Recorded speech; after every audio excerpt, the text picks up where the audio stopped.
On va donc se débarrasser de nos poils ce matin. Enfin, je dis ça, mais en fait, il n'y a aucune obligation. Si vous les aimez, vos poils, gardez-les, bien sûr. Néanmoins, pour ceux et celles qui sont moyennement attachés, voire tout le contraire, nous avons invité ce matin le docteur Laurence Netter. Bonjour. Bonjour Julia. Alors je rappelle que vous êtes dermatologue à Paris. Alors docteur, d'abord en France, depuis quand fait-on de l'épilation définitive ? Alors l'épilation définitive, cela veut dire une épilation au laser. Les premiers articles scientifiques ont été publiés dans les années 1998, donc c'est pas tout récent.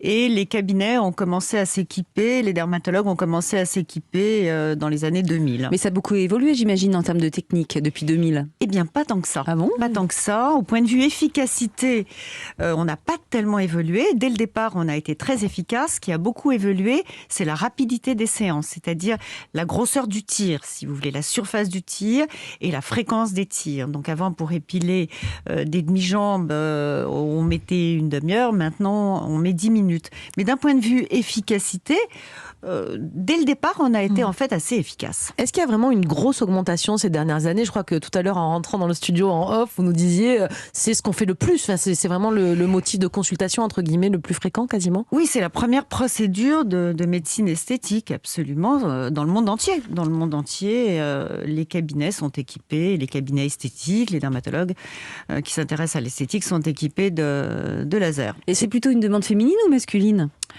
Alors, c'est un problème de mode. En règle générale, les poils sont pas très amis chez les femmes, ça change un petit peu. Mais alors que chez les hommes, il n'y a pas ce problème-là. Donc, il y a évidemment beaucoup plus de femmes qu'on épile que d'hommes. Mais la mode actuelle pousse les hommes à franchir les portes de nos cabinets et à demander. Temps, ouais. Oui, les poils, c'est pas très mode. Et ils aiment pas quoi ? Les poils dans le dos, les hommes ? Les poils dans le dos, réajustement de la barbe. Même si la barbe est à la mode, on aime bien que les bords soient bien nets. Et vous pouvez faire ça, vous ? Délimiter une barbe ? Oui, partout où il y a des poils, elle peut agir quasiment partout où il y a des poils. Avec des succès qui sont un petit peu liés aux localisations. Ça marche moins bien dans certaines localisations, mais on peut épiler. Lesquelles, par exemple, oui. Ça marche moins bien où ? Chez les femmes ou chez les hommes ? Partout. Ouais. Alors, on épile chez une femme sans aucun problème, en 6 à 8 séances, on va dire, espacées à peu près sur 1 an et demi, 95% des poils, à partir du moment, mais on en reparlera peut-être, où l'indication est bonne. Par contre, c'est plus compliqué au niveau du visage, c'est-à-dire que le poil est hormonodépendant, et donc... il peut revenir avec la ménopause, oui, ou des choses comme ça. On peut même avoir des non-succès. Et puis, sur chez des les zones hommes comme les lèvres génitales, on n'a pas non plus de gros succès. Il y a une grosse demande et il faut prévenir au départ. En fait, la consultation au départ est indispensable. Il faut une consultation. On ne part pas comme ça dans pour que l'indication soit bien posée. Il faut que l'indication soit bien posée. Il m'arrive très fréquemment de dire non, vous avez une mauvaise indication, je ne vais pas vous épiler.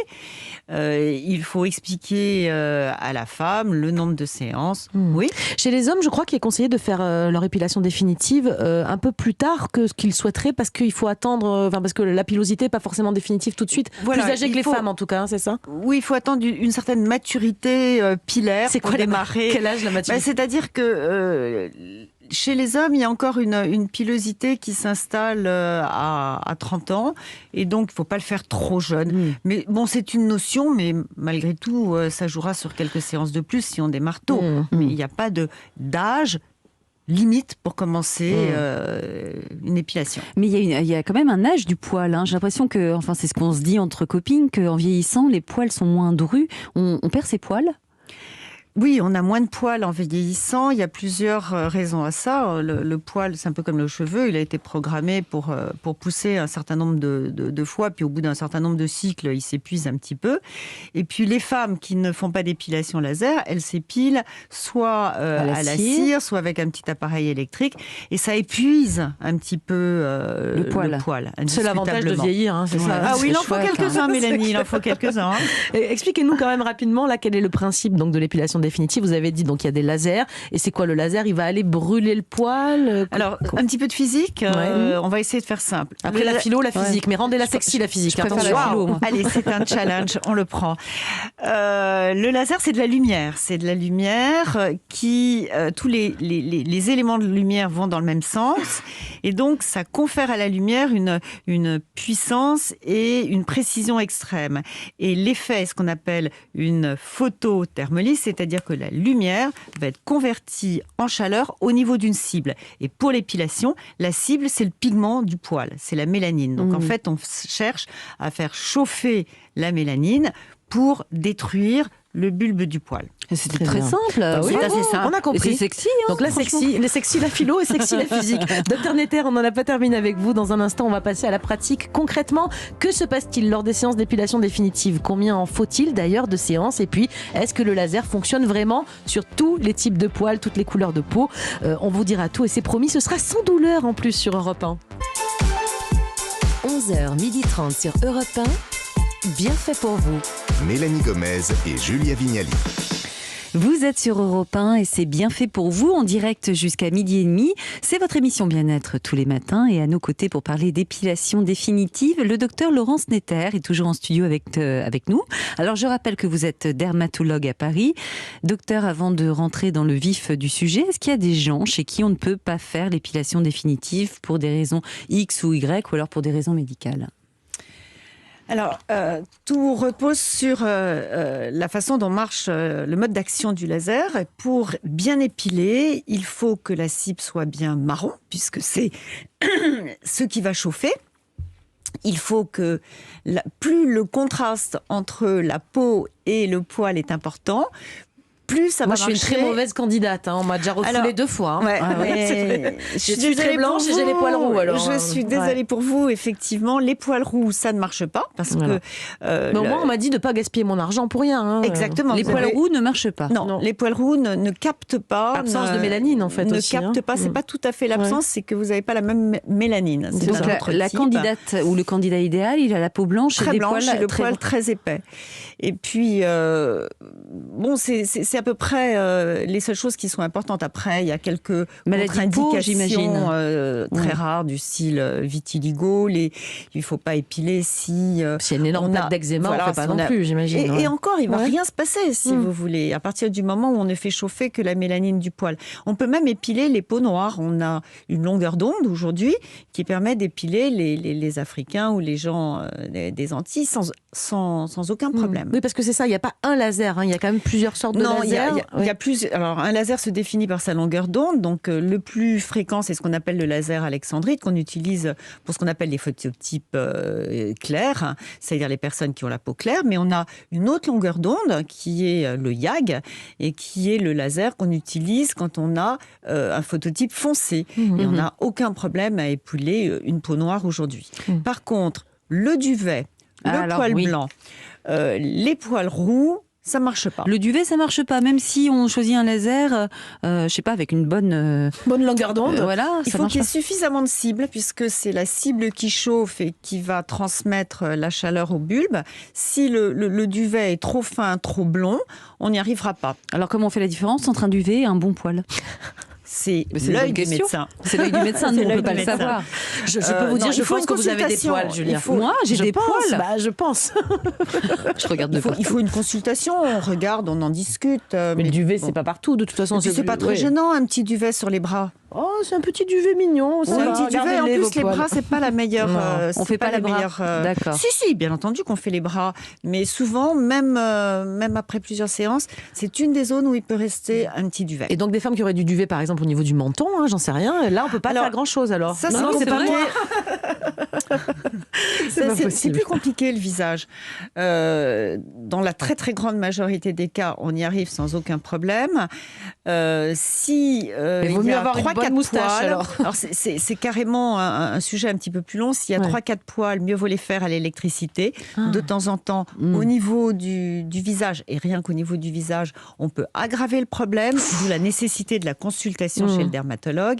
Et le duvet part pas très très bien. Donc on a le challenge entre épilation laser et épilation électrique. En tout cas, il y a toujours des solutions apparemment. Toujours des solutions. Alors, lors de la première consultation, une patiente arrive dans votre cabinet pour les demi-jambes. Par Julia exemple. V, par exemple. Oui, par exemple. Oui, parce que je ne l'ai pas fait. Alors, vous allez regarder quoi ? Alors d'abord, on va faire connaissance, je vais vous examiner. C'est pas très. Ce que vous êtes en train de faire n'est doit pas venir avec très... des poils, on est d'accord. Non, mais il y a pas de Vous êtes poils, filmé? là. Oui. D'accord. Bon, écoutez, là, vous êtes un petit peu loin. Donc, on regarde. La couleur de la peau. Elle est On comment vous explique clair, pas de problème. On vous explique qu'il ne faut pas venir bronzer, il ne faut pas avoir mis d'autobronzant, il ne faut pas prendre de vitamines qui contiennent du bêta-carotène, parce que tout ça, ça va absorber le laser à la place du Et on est poil. d'accord qu'on vient vous voir avec des poils, on les laisse pousser. Il m'en faut au moins quelques ans. Pour J'ai que pas vous ayez une besoin idée, d'avoir la touffe, mais juste avoir quelques poils pour juger de leur, de leur couleur. qualité, et quoi. voilà. Ouais, d'accord. Pour éviter de vous épiler la veille. Alors, cette première séance pour Julia Vignali. Cette première consultation. Consultation. Alors, on commence pas par une séance. Hein. Jamais. Bon. Une consultation. Ensuite, tout est OK, vous avez vérifié qu'il n'y a pas de problème, elle est d'accord, elle a validé, j'imagine, un devis, tout ça. Enfin bon, voilà, elle vient pour sa première séance, pour ses demi-jambes, Julia. Je crois qu'il faut se raser avant, et pas s'épiler surtout. Hein. Non, là, il ne faut pas s'épiler, puisque la cible, c'est le poil. Par contre, il faut se raser, parce qu'il faut que la chaleur soit produite dans les couches profonde et non pas en superficie. Si vous arrivez avec un poil qui est extérieur, on va chauffer la partie externe du poil, on va brûler la peau, et il ne va pas y avoir de chaleur en profondeur. Donc il faut être rasé de près. veille. De près, hein. Oui. Rasé normalement. On se rase. Alors moi, ma question, si je venais dans un cabinet pour me faire épiler les demi-jambes, ce serait est-ce que ça fait mal ? Alors, la douleur, d'abord, elle est très fonction de votre perception personnelle, mais entre autres, elle est proportionnelle à l'épaisseur du poil. Plus le poil est épais, plus il y a de chaleur. Ça risque de vous faire mal, Julien. Plus c'est douloureux. J'ai un poil épais sur le menton. Non, c'est pas vrai. On m'avait dit qu'on comparait cette douleur à un élastique qu'on nous claquerait sur la jambe. Petit peu. Quoi, Enfin, ouais. dans la très très très grande majorité des cas, les patientes le supportent, il n'y a absolument aucun problème. Moi, je fais mettre de la crème anesthésiante. Ah, on a le droit. Absolument.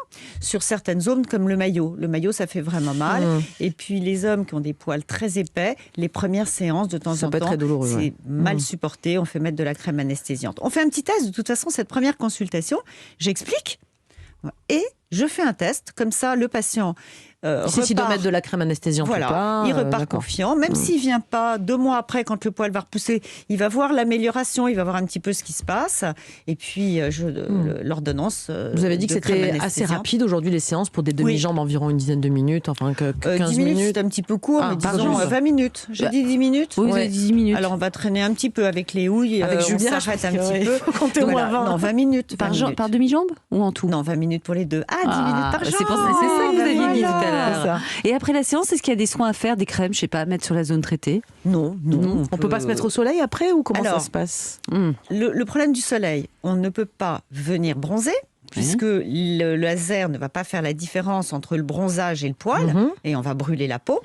Par contre, dès que la rougeur a disparu, et dans le pire des cas, la rougeur peut rester 24 heures, là, on peut aller au soleil. On peut aller au soleil au bout de 24 heures après la séance?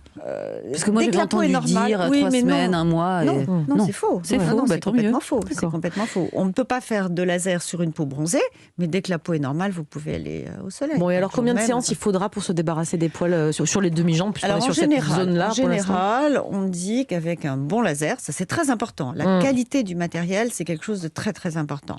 Il faut 6 à 8 séances Quand même, ouais. espacées sur 1 an et demi à peu près. Il faut les espacer de combien de temps? Alors, pour enlever, moi je dis toujours 95% des poils. Ah. Parce qu'il peut rester quelques poils qui sont trop fins et qui n'ont pas assez de mélanine pour partir. Alors, tous les combien de temps on fait la séance ? Ça, c'est très très important. On fait la séance au moment où le poil repousse, parce que c'est au moment où le poil repousse qu'il est le plus chargé en mélanine et que le poil est en contact avec le bulbe. Mais ça repousse en combien de temps? Sur le corps, tous les 2 mois. 2 mois sur le visage, le cycle pilaire est différent, c'est tous les mois. D'accord, ok. Bon, on voit que ça peut prendre 1 an et demi. Et un petit peu effectivement, plus pour de les jambes. séances sur le visage. Ah, d'accord. 10-12 séances. Et qu'est-ce qu'on doit penser de tout ce qui est lumière pulsée pour faire de l'épilation définitive proposée notamment chez les esthéticiennes? Alors la lumière pulsée, techniquement, on va pas rentrer trop dans la physique, mais c'est une lumière qui n'est pas ce qu'on appelle cohérente. C'est-à-dire que les photons, ils vont dans tous les sens. Et donc, c'est un petit peu plus risqué pour la peau. Très curieusement, c'est la méthode qu'utilisent les esthéticiennes, puisque les esthéticiennes n'ont pas le droit d'utiliser un laser.